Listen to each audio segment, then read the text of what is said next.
Assalamualaikum warahmatullahi wabarakatuh. Alhamdulillahirabbil alamin. Wassalatu wassalamu ala Rasulillah wa ala alihi wa ashabihi wa mawala. La haula wa la quwwata illa billah.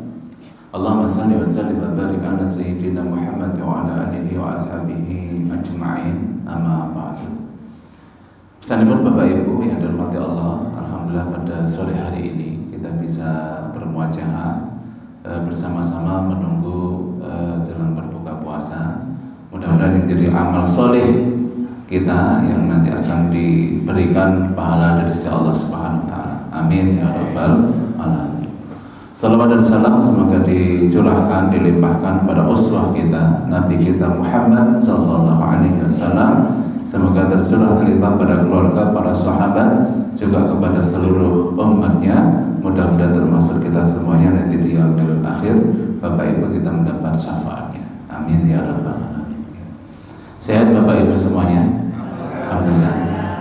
Saya doakan mudah-mudahan Bapak Ibu yang hadir ya, yang di dalam atau yang di luar, mudah-mudahan Allah berikan panjenengan kesehatan jasmani rohani, sehat lahir batin Ibu, sehat beserta dompet-dompetnya.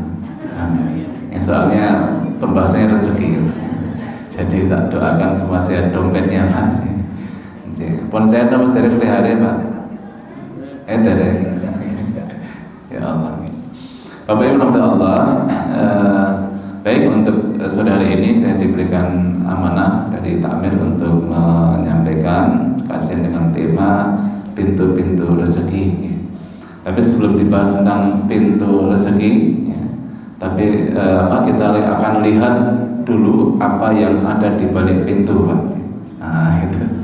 Jadi kita bahas pintu-pintunya rezeki, Pak. Kan banyak pintunya. Nah, yang di dalam pintu itu apa kan itu? Atau rezeki itu apa, Bapak Ibu? Rezeki itu kalau secara bahasa Arab rozaqah itu pemberian. Ya. Makanya rezeki itu diartikan bukan hanya sekedar uang atau harta saja. Ya. Terus Bapak, tidak hanya uang. Walaupun kebanyakan orang itu memaknai rezeki itu sempit hanya masalah uang, betul. Nah karena itu ternyata para ulama juga menjelaskan rezeki itu macam-macam. Sehat ini juga rezeki, anak juga rezeki. Loh kalau udah diberikan Pak, masya Allah. Ada itu apa namanya? Jadi gurunya sahabat saya di Surabaya Pak, itu diberikan putra itu usianya 70 tahun. Setelah usia 70 tahun. Padahal nikahnya itu usia 25 tahun. Berarti nunggunya berapa itu? 45 tahun nunggu Pak baru dapat putra Pak. Itu dengan ikhtiar yang masya Allah luar biasa ikhtiarnya. Nah, ini cerita ini akan mengantarkan nanti pada pembahasan terkait dengan rezeki.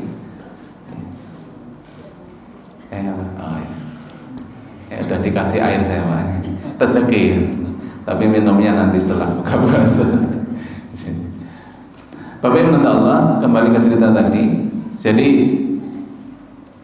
Pak Kiai ini masya Allah usia 25 tahun menikah sampai usia 35 berarti 10 tahun pernikahan belum diberikan keturunan. Dan setelah periksa ke rumah sakit segala macam ikhtiar Bapak Ibu ikhtiar basari itu ternyata mohon maaf bunyanya divonis tidak bisa punya anak gitu. Akhirnya masya Allah dengan legowonya, dengan sabarnya, dengan ikhlasnya bunyanya menyampaikan, Pak Kiai kalau mau nikah lagi silakan, supaya pesantren ada yang mau bisa ada keturunan, panjenengan nikah lagi, saya carikan wis gitu. Coba kalau bapak-bapak sini dicari disuruh nikah lagi, kira-kira mau Pak? Bablas. Bablas. Masya Allah Pak Kiai menyampaikan, ndak, anak itu rezeki. Kalau Allah belum memberikan maka kita nggak diberikan rezeki. Sabar Pak. Nah, pokoknya saya nggak mau nikah lagi, kita tunggu saja, ikhtiar lagi, karena ini bagian dari rezeki. Nanti Allah Subhanahu Wa Taala kasih rezeki, iya nanti akan diberikan putra. Masya Allah. Terus berjalan usia 20 tahun pernikahan, berarti usia 45 tahun Pak. Belum juga diberikan momongan. Untuk yang kedua kali yang bunyai nari rapi, Pak, mbok jenengan kalau mau malih, wis nikah lagi pokoknya. Ini sudah makin lama sudah makin tua. Dia menyampaikan, enggak, anak itu rezeki. Konsisten Pak, walaupun sudah 45 tahun. Likul lisanin mikotu bima yasa'ullah. Beliau menyampaikan segala sesuatu itu akan ada momentum sebagaimana yang dikehendaki Allah. Akhirnya terus sampai usia 60 tahun Pak, belum juga diberikan momongan. Bunyainya ini sudah gelisah. Ini kalau bapak tidak nikah lagi, nggak bakalan kita punya anak. Masa ada simbah-simbah itu hamil gitu. Masya Allah. Imam menyampaikan kosnya lagi, anak itu rezeki. Kalau kita nggak diberikan, kalau belum diberikan rezeki ya nggak akan diberikan putra. Masya Allah. Likul lisanin mikotu bima yasa'ullah. Ditarik lagi nikah untuk yang ketiga kali, tidak mau juga. Kenapa? Karena beliau yakin bahwa kalau sudah rezekinya nanti akan diberikan. Masya Allah. Sampai usia 65 tahun, ini takdir yang menghendaki bunyainya ini wafat, meninggal dunia. Jadi mendahului lah gitu. Nah, dengan terpaksa nikah lagi, tidak punya. Gimana punya anak, sudah meninggal bunyainya. Akhirnya mau nikah lagi. Nah setelah itu nunggu 5 tahun berikutnya Pak, baru diberikan momongan Pak. 70 tahun usianya baru diberikan momongan. Ini luar biasa. Ya kalau sekarang itu mohon maaf, jangankan nunggu sampai 45 tahun Pak. Setahun itu loh. Ya Pak. Kadang-kadang wis 14 gitu kan. Nah ini satu cerita yang mengantarkan. Nah apa dibalik rezeki itu? Dibalik pintu-pintu tadi macam-macam. Ada anak sebagai rezeki, ada kesehatan sebagai rezeki, ada waktu luang sebagai rezeki, ada waktu sibuk juga sebagai rezeki. Ya Ramadan ini Masya Allah Pak, saya itu sampai buka puasa sama anak istri tidak bisa Pak. Ya, jadwalnya ada terus. Kalau enggak saya keluar kota kemarin ke Surabaya, pas awal kesini saya keluar Surabaya kemarin. Itu sibuk juga rezeki, bisa beramal banyak. Waktu luang ya rezeki, kalau bisa manfaatkan kan gitu. Karena itu Bapak Ibu, yang kedua yang paling penting adalah bagaimana rezeki itu. Maka tadi disampaikan bahwa rezeki itu ar-rizqu biyadillahi wahdahu. Jadi rezeki itu hanya di tangan Allah Subhanahu wa Ta'ala. Dan setiap kita ini sudah diberikan jatahnya masing-masing. Nggih, Pak.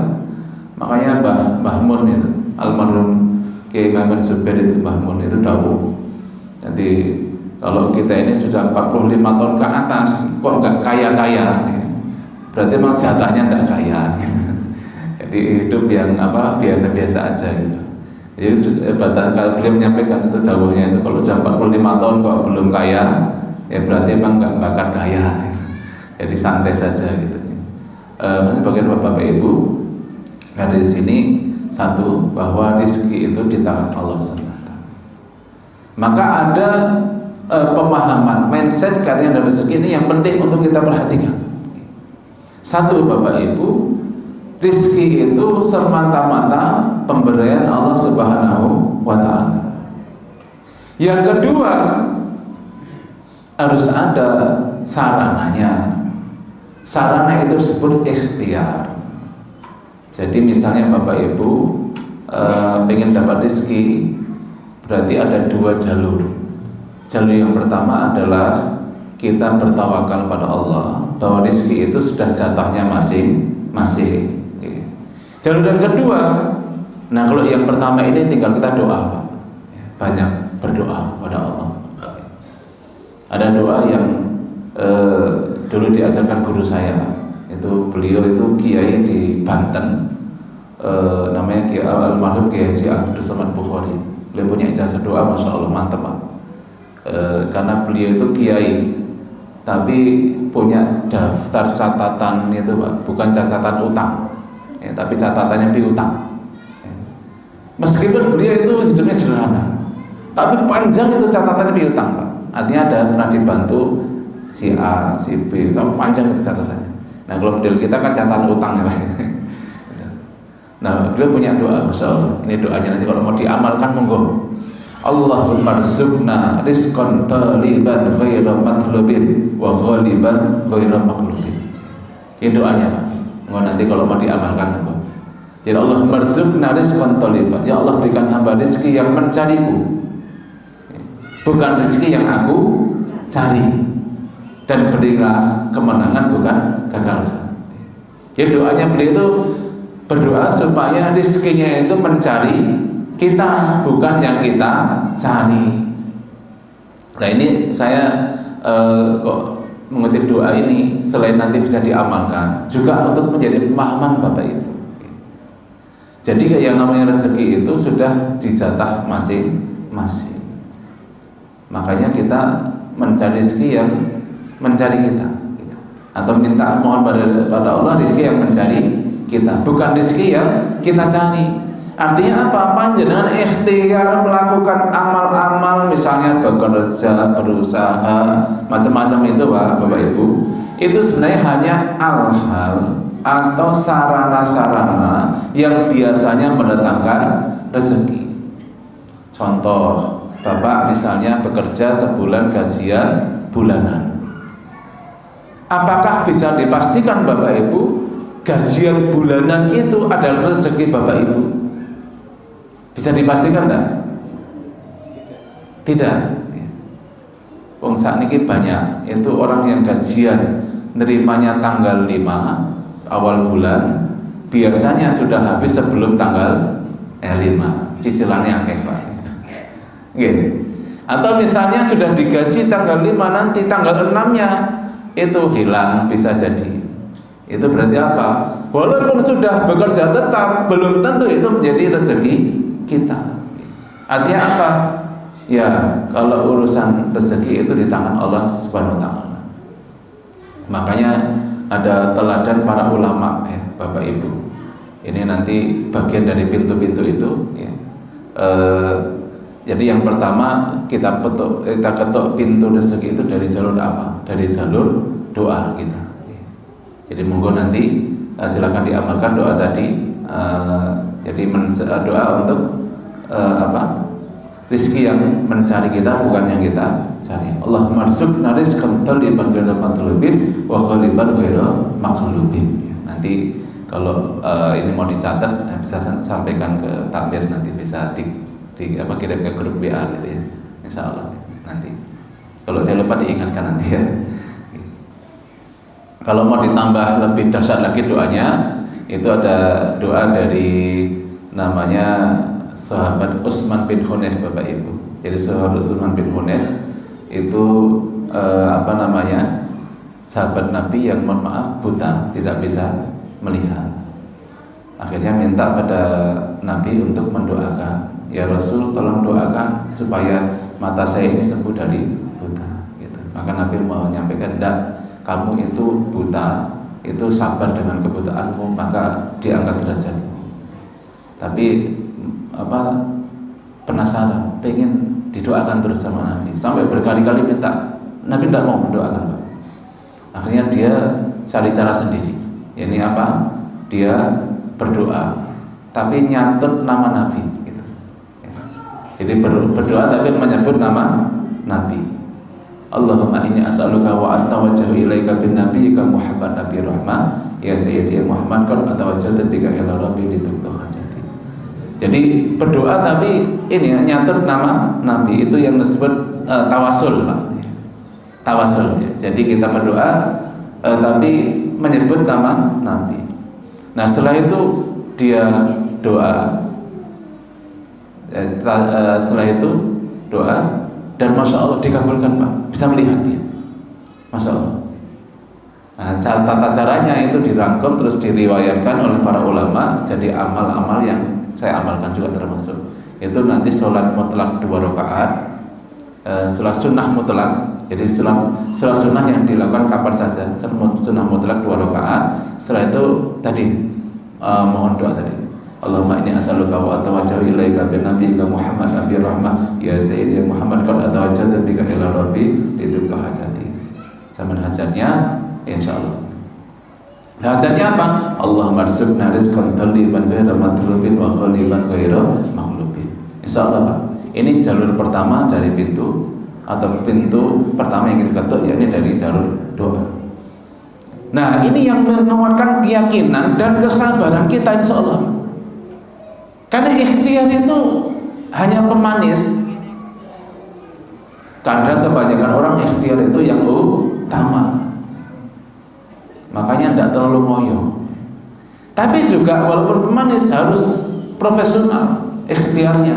Kalau bekerja berarti harus ada strateginya, ya, marketingnya macam-macam lah itu. Kalau dia bekerja harus maksimal gunakan semua potensinya sebagaimana diamanahkan untuk bekerja, yang potensial semuanya. Sehingga ikhtiar itu kewajiban, maka tawakal juga kewajiban. Tapi dua-duanya ini pada dua dimensi yang berbeda Bapak Ibu.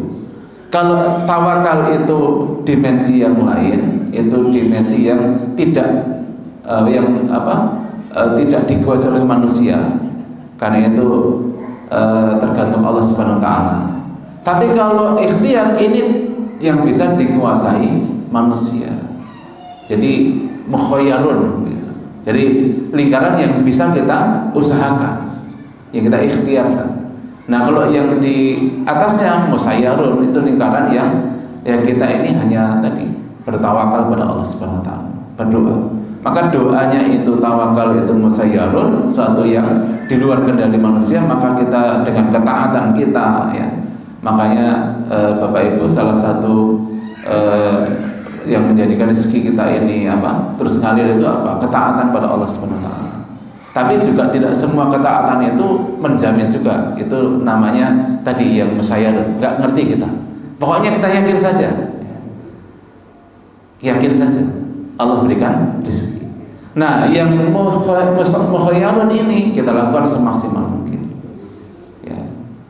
Termasuk yang mukhayyarun itu Bapak Ibu ada di situ silaturahmi, itu bagian dari pembuka pintu rezeki, ya. Jangan banyak di silaturahmi itu. Anda tidak percaya, saya tanya anak saya itu, ya, yang kecil ini. Kalau pas lebaran nanti di askar, ya, kalau lebaran itu dapat uang banyak enggak? Ya. Ya betul ya.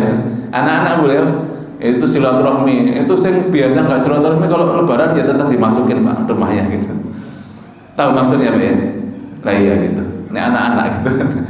Itu contoh saja menggambarkan bagaimana rezeki itu begitu. Loh jenengan tuh Pak, kalau pergaulannya luas Pak, masya Allah. Pak Dukuh nih, Pak Dukuh masya Allah. Walaupun beliau sering tombok, biasa saya tahu gitu Pak. Nah gitu Pak. Napa sumbangannya kata. Kalau beliau ini kan masya Allah kan. Nasi ewo dihajar nopo, nah beliau juga kan. Orang kenal ya, Pak Dukuh kan di Bandung, kenal tenan Pak. Nah maka Bapak Ibu, ini silaturahmi gitu. Maka saya bukan hanya pada siapapun. Misalnya kok, kalau pengen kaya berarti silaturahminya pada orang kaya saja. Nah begitu juga Pak. Saya alhamdulillah Bapak Ibu, kurun waktu kira-kira 10 tahun ini, saya silaturahmi ke kiai itu sudah lebih dari, dihitung-hitung lebih dari 1000 pesantren. Keliling Pak, saya dari mulai Banten sampai Madura saya keliling. Dapat ilmu dari Pak Kiai ini, dapat ijazah amalan apa, dapat pelajaran ilmu apa. Kita saya datang, beliau buka kitabnya, masya Allah kita bisa kaji macam-macam. Itu contoh. Artinya tidak semua orang kaya saja yang kita datangi. Ulama juga mau alhamdulillah, para Artinya semakin luas pergaulan berarti semakin luas silaturahmi, maka peluang mendapat rezeki semakin banyak gitu. Itu pintu kedua, selain doa tadi, yang kedua kita banyak bersilaturahmi. Yang ketiga yang paling penting juga itu adalah apa? Dari pintu jalur ini, jalurnya para sahabat, para ulama, yakni jalur sedekah.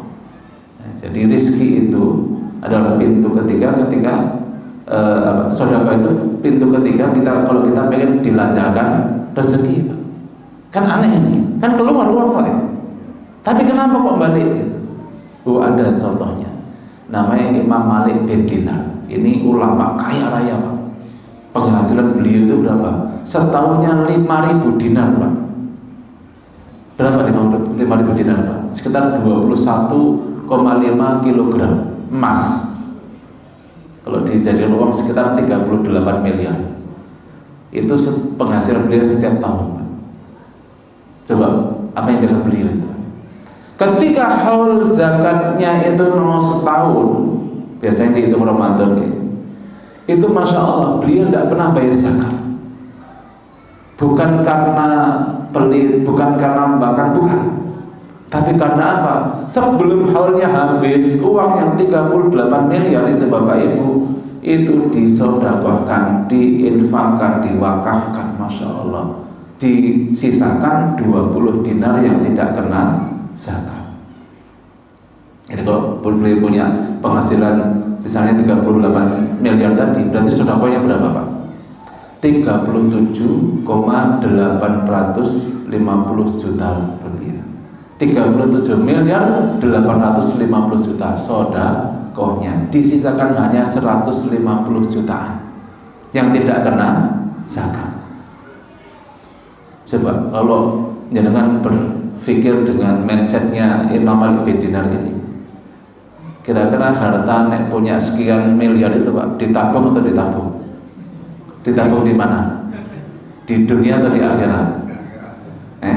Tenane Pak, akhirat.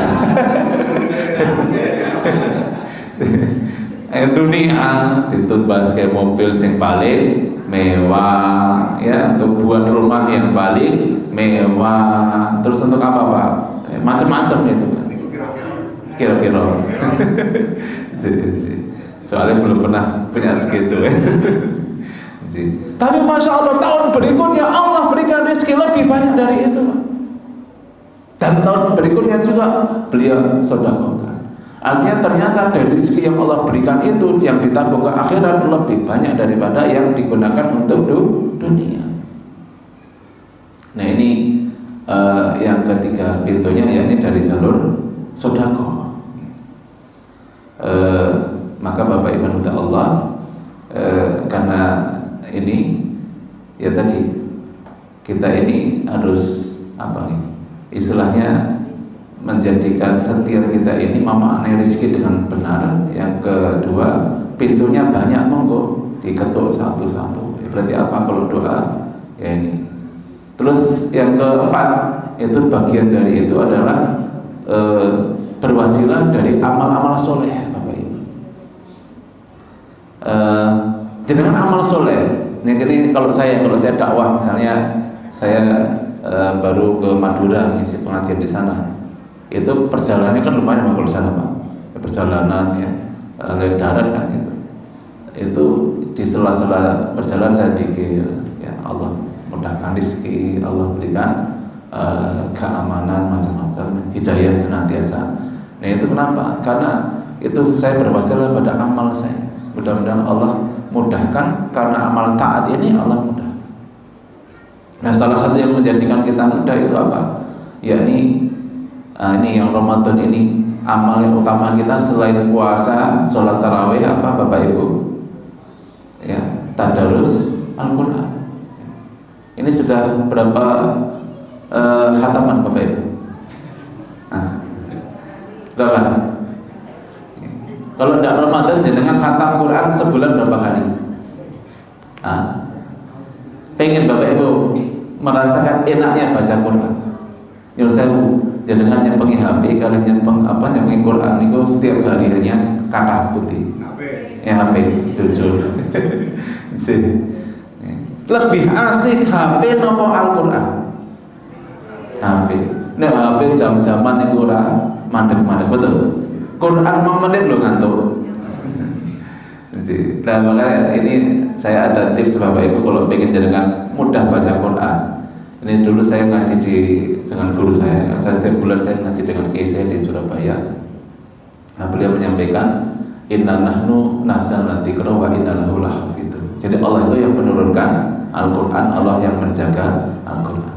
Nah, cara Allah menjaga Quran bagaimana Bapak Ibu? Allah menurunkan taufiknya sehingga orang itu mudah baca Quran. Imam Syafi'i itu kalau Ramadan dalam semalam khatam Qurannya 2 kali. Semalam khatam Quran 2 kali. Jenengan tanglet iki le maca piye kok? Jenengan sak juz wis sak jam. Nggih. Nggih. Niku nek sak juz sak jam berarti nek 30 juz 30 jam. Ini mau semalam Pak 2 kali khatam. Le maca kepiye katanya Pak. Nah, maka kalau sudah urusan taufik Allah itu Masya Allah. Lah dia itu 7 tahun sudah hafal Quran Pak. 7 tahun gitu, kayak anak saya ini 7 sudah hafal Quran. 10 tahun beliau sudah hafal kitab Al-Muwatta gurunya Imam Malik, Insya Allah. Makanya baca semalam itu khatam Quran 2 kali mudah. Maka satu niat menjadi penjaga Al-Quran. Yang kedua doa iftah qulubana ala tilawatil Quran. Ya Allah mudahkanlah ketuklah pintu hati hamba untuk bisa mudah membaca Al-Quran. Yang ketiga tenanan. Kalau tenanan bahasa saya utawi definisi tenanan sungguh-sungguh sebagaimana saya lakukan Pak, itu saya ukur. Kalau Imam Syafi'i dalam semalam bisa khatam Quran 2 kali, nah saya tidak bisa bisa khatam Quran dalam sehari semalam sekali. Akhirnya saya ukur Pak, pernah saya melakukan itu baca Quran dari habis subuh, saya baca terus, nggak berhenti sampai duhur, sampai asar, sampai isya. Itu alhamdulillah nggak berhenti Pak, kecuali pas sholat ya, sama mungkin nanti makan atau ke belakang itu baca terus, tidak pernah berhenti sampai jam 3 pagi khatam Pak, tidak sampai 24 jam. Nah setelah merasakan enaknya, oh ternyata enak, nggak ngantuk, pena dari sisi ayat-ayatnya, apalagi semakin lama semakin tahu artinya, Masya Allah enak sekali. Itu selain duduk bisa 3 juz, 4 juz bisa duduk. Kenapa? Enak. Kayak dengan enaknya apa tadi? Megang HP. Enak Bu, enak. Dengan Bu Arab 10 jam megang HP, oke, tidak masalah, betul ya? Loh, Quran nanti juga bisa begitu. Kalau panjenengan tadi merasakan, maka baca sebanyak-banyaknya dulu. Ini pas Ramadan kesempatan. Ini sudah mau 10 hari terakhir, jangan coba nanti pas etikaf itu Pak, mau dibaca sebanyak-banyaknya. Kalau bisa khatam dalam sehari, alhamdulillah. Dan nanti setelah itu didawamkan, diistiqomahkan setiap hari minimal 5 juz saja. Jangan seminggu sekali khatam Quran, sebulan 4 kali khatam. Alhamdulillah saya sudah mengamalkan itu, setiap sebulan sekali itu 4 kali khatam. Nah, ketika khatam kita doa Allah lancarkan rezeki kita, ya salah satunya. Nah, orang yang khatam Quran itu kan diaminkan dari 70.000 malaikat, Insya Allah. Mudah-mudahan kita semuanya bisa mengamalkan ini Bapak Ibu, karena waktunya nyerepok juga gitu. Ini ada video juga nanti dari BWA Badan Wakaf Al-Quran. Dan saya sekarang ini selain keliling ceramah, saya juga masih bersama BWA untuk dakwah Bapak Ibu. Saya juga sering keliling itu ke pelosok-pelosok. Sebelum Ramadan kemarin, alhamdulillah saya mengislamkan saudara kita di mana? Menoreh Pak, di daerah Girimulyo. Kalau jenengan pernah ke Sungai Mudal itu, itu di atasnya. Tapi masuk ke pelosok, ke hutan-hutan, ke puncak itu, di sana ternyata mayoritas agamanya itu Buddha. Nah, kemarin saya islamkan dari Buddha, alhamdulillah 3 minggu lalu sebelum Ramadan saya islamkan. Ini menyusul bapaknya yang sudah lebih dulu masuk Islam sebelumnya. Nah itu dakwah kami di pelosok-pelosok dengan Al-Quran, dengan proyek-proyek wakaf, alhamdulillah bisa membantu menjadikan saudara kita ini mendapat hidayah. Nah karena itu Bapak Ibu kita akan lihat video dulu, nanti kaitannya dengan aktivitas BWA. Nanti setelah video kita akan berikan kesempatan bagi Bapak Ibu yang ingin menunaikan ini yang pintu yang keempat tadi ya, yang ketiga tadi jalur sedekah, yakni infak, wakaf. Silakan nanti bisa ditunaikan setelah video ini. Jadi Bapak Ibu, demikian tadi ada video bagaimana perjalanan BWA dalam mendistribusikan wakaf Quran. Nah sore hari ini monggo silakan saya berikan kesempatan bagi Bapak Ibu yang ingin menunaikan wakaf ya, berapa paket, monggo. Satu paketnya sama 150.000 untuk distribusi, untuk pembinaan dan juga untuk mencetak Quran sebagai sarana wakaf. Monggo silakan nanti yang ingin berwakaf langsung ke Mas Setio ini ya nanti.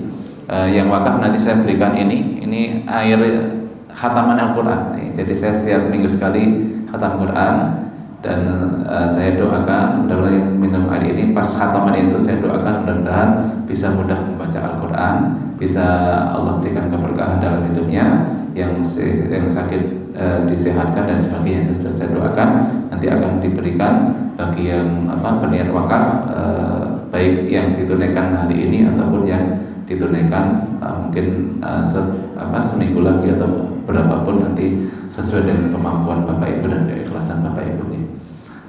Nanti monggo silakan yang berwakaf langsung aja ke Mas Setio, nanti ditunggu waktu sholat maghrib ya nanti insyaallah. Nah karena itu Bapak Ibu, ini yang paling penting yakni mari kita jadikan setiap aktivitas kita ini aktivitas yang mudah-mudahan Allah berikan keberkahan, yang dari situ Allah curahkan rezeki dari jalur atau dari arah yang dari mana-mana ya, dari tidak disangka-sangka ya. Kalau bahasa doanya tadi Allah marsubna rizqan thaliban ghairu matlubin wa ghaliban ghairu maghlubin. Mudah-mudahan setiap kita ini Bapak Ibu diberikan cukup untuk bisa menjalankan aktivitas ketaatan, karena bagi kaum muslimin harta itu semakin lama semakin manfaat gitu kan. Karena orang yang beriman itu kalau punya harta semakin lama semakin manfaat, sedekahnya banyak segala macam. Tapi orang yang tidak beriman, Pak, pangapunten, diberikan harta semakin manfaat atau enggak? Enggak, ditumpuk. Tumpuk-tumpuk. Kurang enggak itu? Kurang. Kalau enggak terpercaya itu para koruptor itu, Masya Allah, yang terbaru skandal mega proyek, mega korupsi itu di Pertamina. Itu setahun saja korupsinya 193 triliun Bapak Ibu. Jadi kan pernah membayangkan punya uang 1 triliun Pak, dijejer dengan harapnya. Masya Allah. 193 itu baru setahun, belum yang sebelum-sebelumnya. Itu kalau enggak ketangkap kira-kira kurang enggak? Ya kurang. Karena semakin orang diberikan banyak semakin kurang biasanya. Karena itu Bapak Ibu mudah-mudahan kita semuanya diberikan rezeki yang banyak, baik rezeki dari harta yang Allah berikan, kelancaran mencari harta, baik uang ataupun yang lainnya. Mudah-mudahan Allah berikan rezeki dari kesehatan yang kita disehatkan senantiasa ya Bapak Ibu. Karena tidak sehat itu repot. Punya uang banyak tidak sehat, rezekinya entek, hartanya habis. Ada orang periksa ke rumah sakit sampai ke Singapura itu Masya Allah berapa ratus juta yang dia keluarkan. Kenapa tidak sehat? Kemarin ada murid saya Pak, itu sekali periksa di rumah sakit di swasta di Jogja, itu sekali periksa Pak, itu sekitar 3 juta. Seminggu dia periksakan anak itu 2 kali, berarti 6 juta. Masalah anaknya rodo panas periksa. Nah setelah itu kemarin saya berikan air khataman Quran, sembuh Pak. Jadi sekarang tidak ke rumah sakit itu lagi. Ya, ternyata sepele gitu kan, karena doa kan itu salah satunya. Ya. Nah karena itu Bapak Ibu mudah-mudahan dari jalur sehat Allah berikan rezeki senantiasa sehat, karena sehat itu juga mahal harganya. Okay. Dari jalur rumah tangga, mudah-mudahan Allah berikan rumah tangga kita rumah tangga yang aman, ya. Rumah tangga yang senantiasa sakinah mawaddah warahmah. Itu bagi rezeki juga. Karena ada orang itu hilang rezeki karena rumah tangga juga, betul. Sampai segala macam berantakan. Itu kenapa? karena tidak berikan sakinah, mawaddah, warahmah. Mudah-mudahan kita diberikan rezeki dari semua apapun jenisnya, sehingga kita ini bisa semakin lama semakin taat pada Allah Subhanahu wa taala. Amin ya rabbal alamin. Bagi Bapak Ibu silakan nanti bagi yang mau berwakaf, satu paket monggo, 2 paket, 10 paket, berapapun nanti ditunggu, karena itu bagian dari membuka pintu-pintu rezeki yang mudah-mudahan dengan itu Allah berikan pahala di akhirat, tapi di dunia kita juga diganti dengan rezeki yang lebih banyak, lebih barokah. Kalau panjenengan menyalurkan harta jalan Allah itu namanya tijaratan lan tabur, perniagaan pada Allah yang tidak pernah ada ruginya, akan senantiasa untung. Karena kalau Allah yang sudah ganti, jadi rezekinya, dengan kalau wakaf itu yang ganti Allah langsung ya. Nah maka insya Allah tidak pernah kita prediksi berapa Allah ganti dari semua amal-amal yang kita lakukan.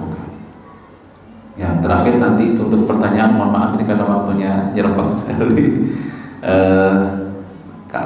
Mungkin Ustaz nanti setelahnya ya, mungkin di kajian berikutnya nanti, atau kalau nanti misalnya ngerasa Bapak Ibu kajian fikih, ya monggo. Ya, saya ini ada forum fikih itu seminggu sekali juga di Masjid Al Barokah Mudal.